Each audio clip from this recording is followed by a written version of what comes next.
Pode olhar para mim Ao também. seu momento. Então.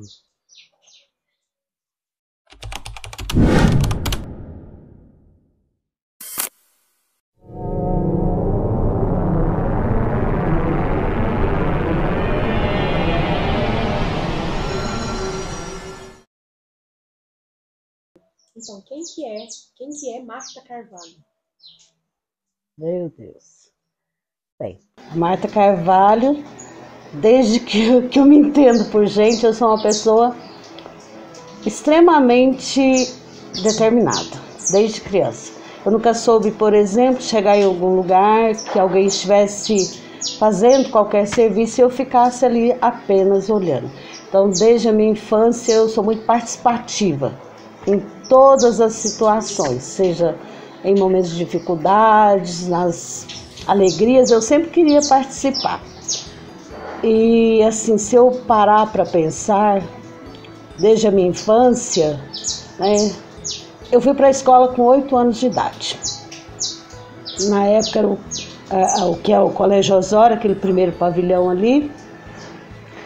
E eu ainda me lembrava que há 50 anos, mais de 50, claro, nós íamos pegando frutinhas do campo, coisas que as crianças de hoje, os jovens, não conhecem mais. Então tudo isso passou. Então quando a gente para e fala, gente, daqui a 50 anos poderá não ter mais essa planta, essa ave, esse fruto, é realidade, porque aqui era assim. Nós íamos pelo caminho, não tinha nenhum asfalto, não tinha nenhuma rua direito. A gente ia ali colhendo as frutinhas do campo para a escola. E aquilo para nós ir para a escola era a maior alegria das crianças da minha época. Tanto que eu, vou falar da minha experiência, mas eu aprendi a ler de março a junho. Toda a cartilha, todas as sílabas travadas. Eu aprendi a ler tudo, porque para mim era a realização de um sonho. E estudar, mesmo que sem entender, eu sabia que era a única chance que a gente tinha de melhorar a vida. Então, o que eu me lembro, principalmente de mim, dos meus colegas, era que nós tínhamos o mesmo padrão de vida. Todo mundo tinha dificuldade. Todo mundo, às vezes, passava por situações difíceis e complicadas. Mas a gente simplesmente seguia. Não reclamava, né? E era assim. E eu fiz 2 anos letivos num ano só. Então aquilo para mim era maravilhoso. Estudar era um sonho. E como é que foi essa decisão de se tornar professora? Até chegar aí foram muitos tropeços. Eu acredito que eu sempre soube que eu queria ser professora.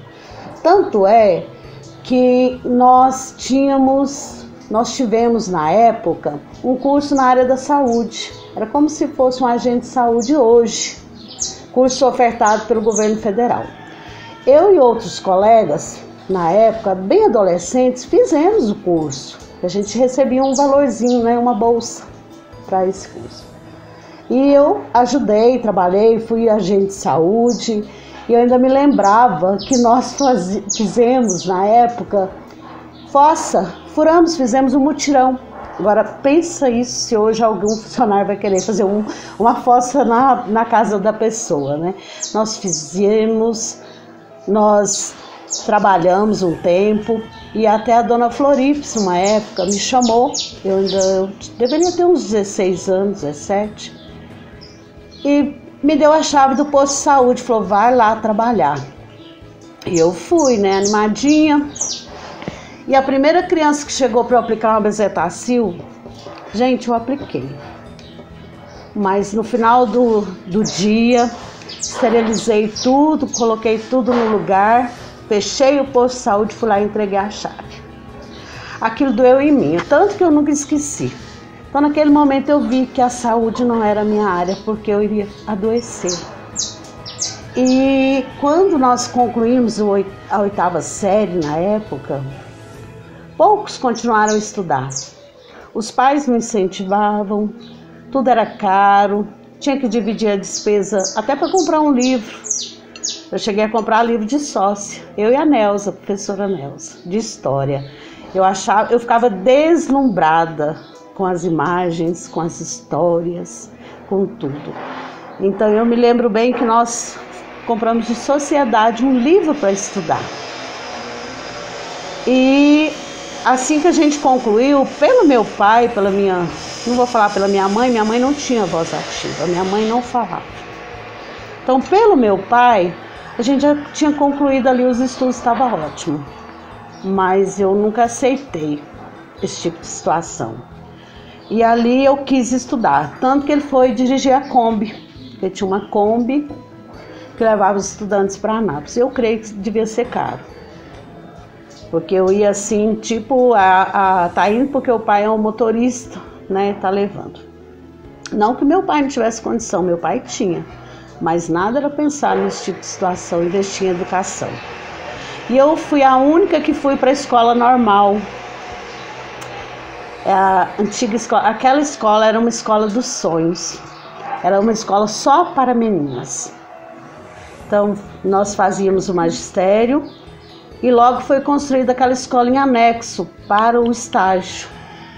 Então, a gente estudava, fazia estágio e em 82 eu já tinha minha sala de aula aqui em Abadiânia. Então foi assim que tudo se deu. Então eu não caí de paraquedas, eu sabia o que eu queria. E minha vida ela confunde-se entre a família e a escola. Eu acho que às vezes até fundiu ali, tudo para mim tinha o mesmo, eu diria que o sentimento de dedicação e de amor. De lá para cá, de 82 para cá, sempre no Osório, como é que foi isso? Não. Em 80 eu trabalhei inicialmente 2 anos na escola, no Osório. Tanto que em 83 eu falo que eu tive uma turma inesquecível, assim, do início. Que foi a turma do Éder, da Divina, sabe? Tantos outros alunos, porque nós éramos gente terríveis. Eu vou falar assim, professor com os alunos. Porque a gente se tornou amigos dos alunos, sabe? E esses, né, que eu falei é porque eram muito apegados a Kelly. Então eu saía com a Kelly, com o Éder, passeava com eles também, sabe? Levava até para a festa, os pais não se importavam. A gente fazia, por exemplo, competição, que na escola não tinha muita verdura, não era como é hoje. Então às vezes o dia da sopa, a turma que trouxer mais verduras irá lanchar primeiro. Agora pensa que desafio é esse. E aí na época eu fazia o quê? Meninos, nós vamos ganhar. E aí era cada baciada de abóbora, chuchu e mandioca, dá gosto. Então nós ganhávamos, sabe? Então aquele espírito de alegria, ele foi assim colocado mesmo na cabecinha das crianças.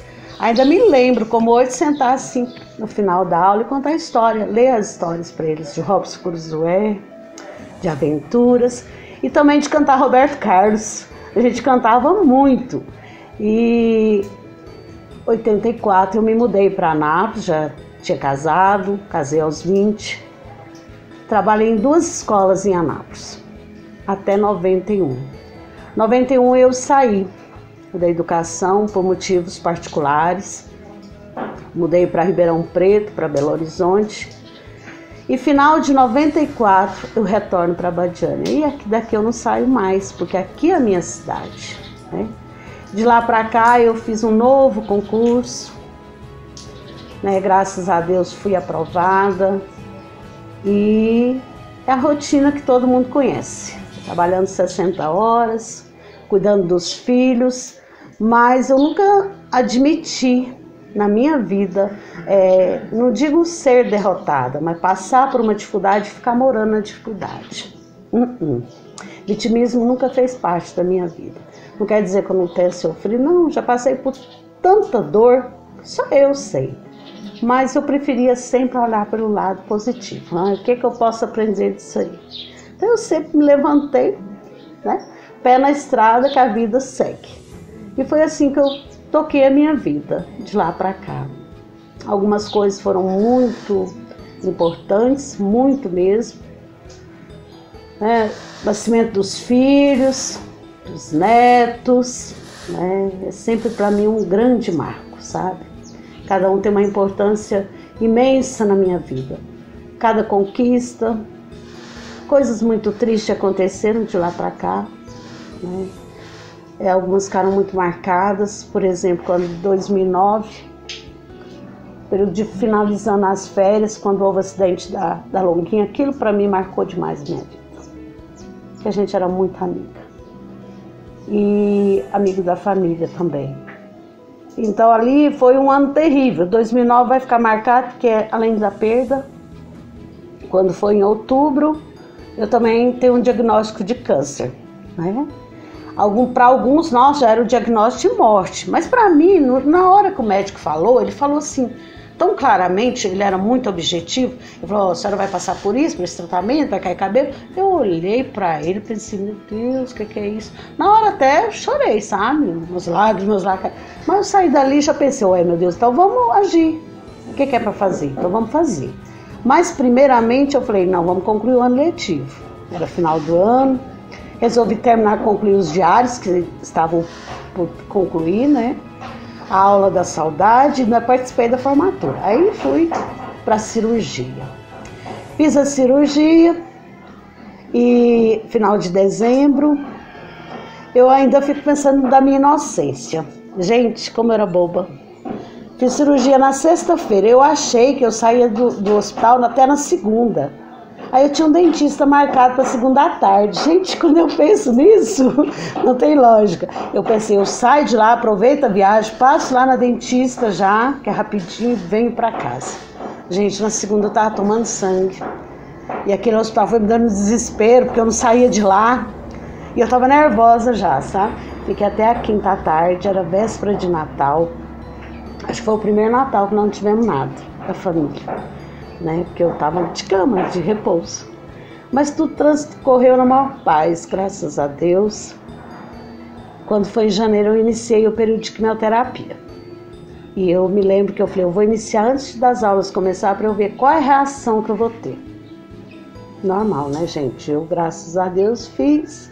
Claro, tive alguns percalçozinhos, mas dali até final de julho, foram 11 sessões de quimioterapia, e que eu chegava e eu não tirei licença médica, só fiquei na base do atestado. Graças a Deus, na época, a diretora, a Neuza, me deu todo o suporte. Os colegas também foram muito, muito amáveis. Eu chegava e ia trabalhar. Já cheguei do hospital, tomar um banho, comer alguma coisinha e ir lá dar 2 aulas na quarta-feira. Eu ficava internada 2 dias para quimio. De lá para cá faço só acompanhamento e mais do que nunca tenho vivido, acredito que até muito bem a minha vida, que Deus é maravilhoso para mim, né? Então eu me sinto super privilegiado. Eu viajo, eu passeio e assim tem sido os meus dias. Diante de tudo isso, você consegue falar qual que foi o seu maior desafio e a sua maior superação? O maior desafio foi ser mãe e separada. Eu acho que educar os filhos, adolescentes especialmente, é a tarefa mais difícil para uma pessoa. É a mais difícil. Porque o mundo oferece coisas que a gente, né, nem acredita. E não é fácil. Você ter que cuidar dos filhos, trabalhar para sustentá-los e ainda enfrentar todas essas dificuldades que eu acredito que é o perigo do mundo mesmo, né? Você perder seus filhos. Então, em nenhum momento eu admitia perder meus filhos para o mundo. Então, esse para mim foi o meu maior desafio. Não foi a doença, não foi nada. A doença foi, para mim, até se eu olhar, foi um presente de Deus. Que a partir dali eu mudei muita coisa na minha vida, sabe? Muito o jeito de pensar. Em momento algum eu coloquei aquilo como uma dificuldade. Ah, eu vou deixar de fazer, já tive isso. Não, de jeito nenhum. Eu acho que o que toca nos filhos, para a mãe, é a pior parte. Aí dói. Mas eu também, graças a Deus, né, eu acho que Deus me deu a graça Eu não os perdi para o mundo, né? Então isso para mim é uma bênção.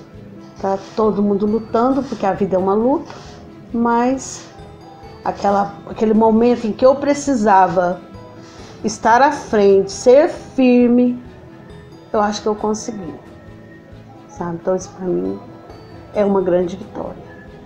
E assim, é tanta coisa, né, gente? Mas eu acho que valeu a pena. Até o meu maior presente é justamente a minha família. Bom, para a gente finalizar, gostaria que você deixasse uma mensagem para quem assistir, os abadianenses e todo mundo que assistir esse vídeo. Mensagem, eu não diria uma mensagem. O que eu acho que, e a gente vem acompanhando, especialmente na educação, que é a minha profissão, estou aposentada, mas eu, em momento algum vou esquecer tudo que eu vivi, é a importância da educação.